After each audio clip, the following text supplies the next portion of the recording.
복된 새벽에 주님을 만나러 오신 모든 성도님들을 환영하고 축복합니다. 다 같이 우리 주님께서 가르쳐 주신 기도를 드리겠습니다.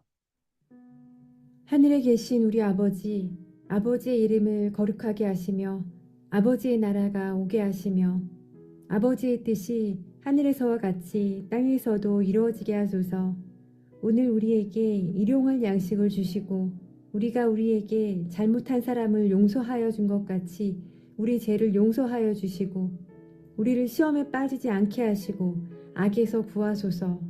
나라와 권능과 영광이 영원히 아버지의 것입니다. 아멘. 하나님 아버지, 우리 힘으로 버티려는 삶을 내려놓게 하시고 하나님을 붙드는 믿음 허락하여 주시옵소서. 야곱처럼 하나님 앞에 홀로 서게 하시고 우리 내면을 정직하게 바라보게 하여 주시옵소서. 예수님 이름으로 기도드립니다. 아멘. 다 같이 찬송가 552장 찬송하겠습니다.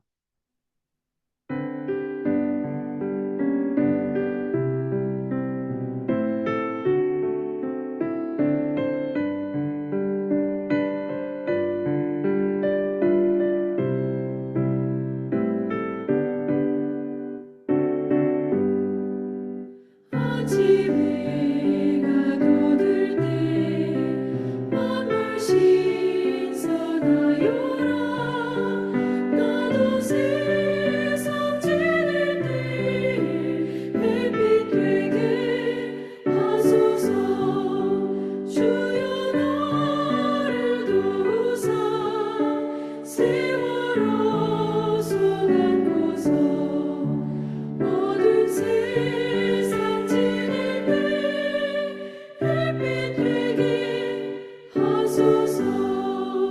새로운 밤을 보람 있게 보내고 주의 일을 행할 때에 햇빛 되게 하소서. 주여 나를 도우사 세월호 손 안고서 어두운 세상 지낼 때 햇빛 되게 하소서.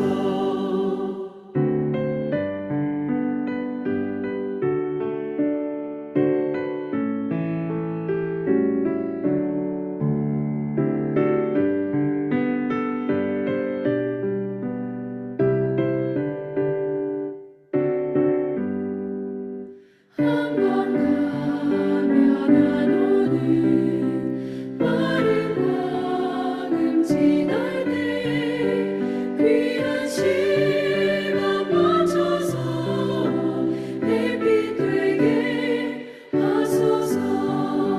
주여 나를 도우사 세월호 손 안고서 어두운 세상 지낼 때 햇빛 되게 하소서.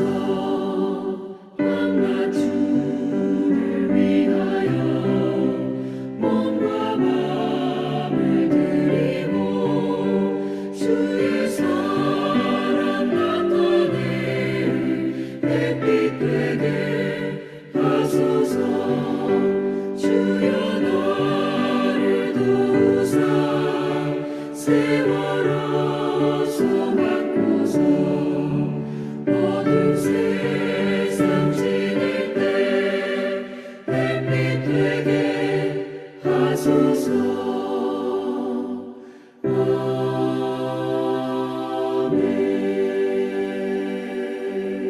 아멘. 오늘 우리에게 주시는 하나님의 말씀은 창세기 32장 22절로 32절 말씀 되겠습니다. 밤에 일어나 두 아내와 두 여종과 11아들을 인도하여 야복 나루를 건널세. 그들을 인도하여 시내를 건너가게 하며 그의 소유도 건너가게 하고 야곱은 홀로 남았더니 어떤 사람이 날이 새도록 야곱과 씨름하다가 자기가 야곱을 이기지 못함을 보고 그가 야곱의 허벅지 관절을 치매 야곱의 허벅지 관절이 그 사람과 씨름할 때 어긋났더라. 날이 새려하니 나로 가게 하라. 당신이 내게 축복하지 아니하면 가게 하지 아니하겠나이다. 내 이름이 무엇이냐? 야곱이니이다. 내 이름을 다시는 야곱이라 부를 것이 아니요 이스라엘이라 부를 것이니 이는 내가 하나님과 및 사람들과 겨루어 이겼음이니라. 당신의 이름을 알려주소서. 어찌하여 내 이름을 묻느냐? 하고 거기서 야곱에게 축복한지라. 그러므로 야곱이 그곳 이름을 브니엘이라 하였으니 그가 이르기를 내가 하나님과 대면하여 보았으나 내 생명이 보존되었다. 그가 브니엘을 지날 때에 해가 돋았고 그의 허벅다리로 말미암아 절었더라. 그 사람이 야곱의 허벅지 관절에 있는 둔부의 힘줄을 쳤으므로 이스라엘 사람들이 지금까지 허벅지 관절에 있는 둔부의 힘줄을 먹지 아니하더라.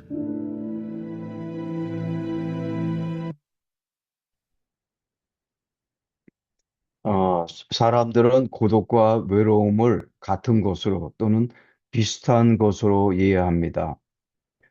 홀로 있는 상태인 것은 맞지만 실제는 많은 차이가 있습니다. 고독은 자발적으로 선택한 즐거운 홀로 있음을 뜻합니다.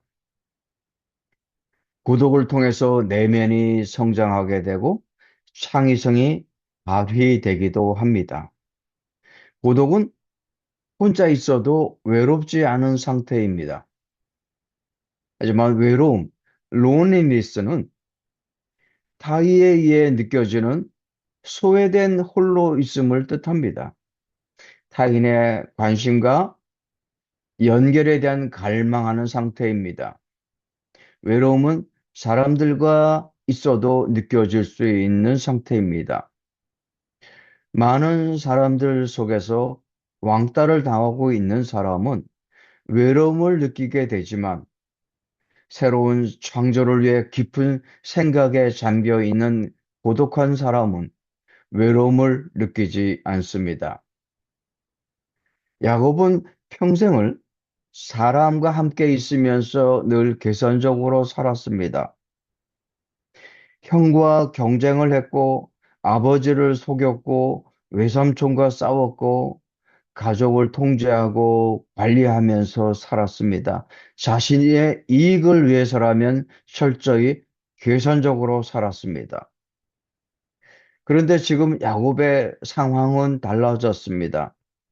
24절 말씀에 야곱은 홀로 남았더니 가족에게 버림을 받아서도 가족들로부터 왕따를 당해서도 아닙니다. 스스로 고독을 택한 것입니다. 우리가 바쁠 때는 자신을 피하게 되지만 고독할 때 비로소 우리 자신을 만나게 됩니다. 혼자일 때 자신의 진짜 모습을 마주하게 됩니다. 그래서 진짜 변화는 혼자 있을 때 시작됩니다. 24절 말씀에 어떤 사람이 날이 새도록 야곱과 씨름하다가 날이 새도록 어떤 사람과 씨름을 했습니다. 하나님과의 씨름이었습니다. 하지만 그와 동시에 지나온 과거의 삶과의 씨름이었습니다. 지금까지 살아온 삶의 방식과의 씨름이었습니다. 인생 전체와의 씨름이었습니다.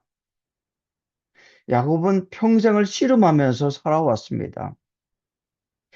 평생토록 살아남기 위해 씨름하면서 살았습니다. 부모로부터 인정받기 위해서, 빼앗기지 않기 위해서, 버림받지 않기 위해서, 두려움을 숨기기 위해서 평생토록 씨름하면서 살아왔습니다. 사실 야곱만 그렇게 살아온 것은 아닙니다. 우리도 마찬가지입니다. 사랑받고 싶어서, 인정받고 싶어서, 완벽해지고 싶어서, 더 많은 것을 갖고 싶어서, 다른 사람을 통제하고 싶어서, 실패할까 봐 두려워서, 빼앗길까 봐 두려워서 평생토록 씨름하면서 우리도 살아왔습니다. 그럼에도 우리 마음 밑바닥에는 여전히 안전하지 않다는 불안이 생겨나고 있습니다. 때로는 깊은 공허함도 느끼면서 살아왔습니다. 25절, 26절 말씀에 씨름의 과정이 소개됩니다. 자기가 야곱을 이기지 못함을 보고 그가 야곱의 허벅지 관절을 치매 야곱의 허벅지 관절이 그 사람과 씨름할 때에 어긋났더라. 바로 이 순간 야곱의 힘이 꺾입니다. 야곱이 악착같이 버티고 있던 예전 방식으로는 이제 더 이상 버틸 수가 없게 되었습니다. 물론 사람은 쉽게 변하지 않습니다. 자신의 삶의 방식이 자신을 힘들게 할지라도 끝까지 놓지 않으려고 고집합니다. 하지만 버틸 수 있는 한계점을 넘게 되면, 그래서 무너지게 되면 포기하지 않을 수가 없게 됩니다. 변하지 않을 수가 없게 됩니다. 자신의 능력이 무너지고, 관계가 무너지고, 자존심이 무너지고, 계획이 무너질 때, 그때 비로소 진짜 자신의 모습을 마주하게 됩니다. 잘 나갈 때는 결코 변할 수가 없지만, 부서지고 무너질 때 비로소 변화됩니다. 26절 말씀에 변화된 야곱의 모습이 그려집니다. 그가 이르되 날이 세려하니 나로 가게 하라. 야곱이 이르되 당신이 내게 축복하지 아니하면 가게 하지 아니하겠나이다. 예전에 야곱은 아주 약삭빠른 사람이었습니다. 기회를 붙들었고 사람을 붙들었습니다. 형의 장자권을 붙들었고 물질을 붙들었습니다. 늘 부족함을 느끼면서 다른 사람의 것을 빼앗아서더라도 가지고 채워야 만족하는 그런 사람이었습니다. 그러나 이제 야곱은 하나님을 붙듭니다. 하나님을 놓지 않겠다고 고백하는 사람으로 변화되었습니다. 이렇게 변화된 야곱을 향해 하나님이 내 이름이 무엇이냐 이렇게 묻습니다. 하나님이 그의 이름을 몰라서 묻는 것이 아닙니다.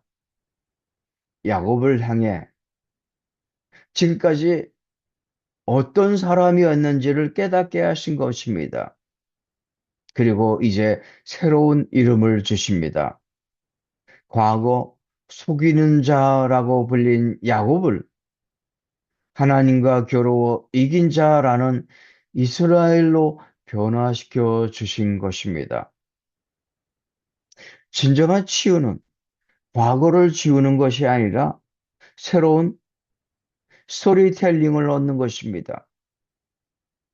건강했던 야곱을 쩔뚝거리는 이스라엘로 변화시켜 주신 것입니다.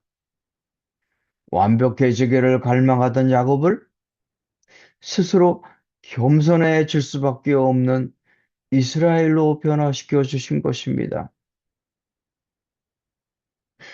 지금 우리가 문제를 피하려 하고 고통에서 빨리 벗어나려 하고 진정한 우리의 모습을 직면하지 않으려고 한다면 바로 그 순간 하나님을 붙잡으시기 바랍니다. 밤이 새도록 하나님과의 씨름함으로 진정한 변화를 얻을 수 있기를 축원드립니다. 다 함께 기도하겠습니다. 오늘 말씀을 통해 우리의 마음을 다시 한번 바라볼 수 있게 바랍니다. 우리 힘으로 버티려는 삶을 내려놓고 하나님을 붙드는 믿음 가질 수 있기를 기도하겠습니다. 야곱처럼 쩔뚝거리는 불완전한 모습일지라도 하나님과 함께 걸어가는 사람이 될 수 있기를 기도하겠습니다. 교회를 위해 기도하겠습니다. 세상적인 방법과 수단에 의지하던 야곱의 모습을 벗어버리고 오직 하나님만을 의지하며 승리하는 이스라엘의 정체성이 바로 우리 교회의 모습이 되기를 기도하겠습니다. 성도 한 사람 한 사람의 심령이 주님 안에서 새롭게 변화되는 역사가 일어나기를 기도하겠습니다. 마지막으로 환우들을 위해 기도하겠습니다. 육신의 질병으로 인해 고통 속에 있는 환우들을 위로해 주시고 하나님의 사랑과 임재를 경험하며 몸과 마음이 함께 치유되고 회복되는 기적이 일어나기를 기도하겠습니다.